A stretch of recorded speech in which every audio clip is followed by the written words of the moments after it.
শ্রদ্ধার সাথে বলি, এই কথাটা একবার মনের মধ্যে বসানোর চেষ্টা করেন। আপনার আমার যত অন্যায় কাজ, যত দুই নম্বরী কাজ, যত অনৈতিক কাজ কেন করছি?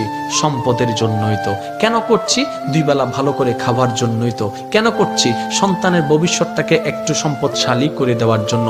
কেন করছি? একটা গাড়ি কেনার জন্য। কেন করছি? সন্তানদেরকে একটু ভালো পড়ালেখা করানোর জন্য। এবার আমি শ্রদ্ধার সাথে বলি, আপনার সন্তানের পড়ালেখার জ্ঞান আপনার রবের কাছে কি নাই? আপনাকে সুন্দরভাবে জীবন যাপন করে দেওয়ার ব্যবস্থা আপনার রবের কাছে নাই? আর আপনাকে দুই বেলা ভালো করে খাওয়ানোর ব্যবস্থা আপনার রবের কাছে কি নাই? তাহলে যেই রবের কাছে সব আছে এবং যেই রব প্রতিটা মুহূর্তে প্রতিটা সৃষ্টিকে দয়া করেই যাচ্ছেন, রিজিক দিয়ে যাচ্ছেন, কোনো কমতি কেউ এই পর্যন্ত আফসোস করতে পারে নাই একমাত্র মানুষ ছাড়া।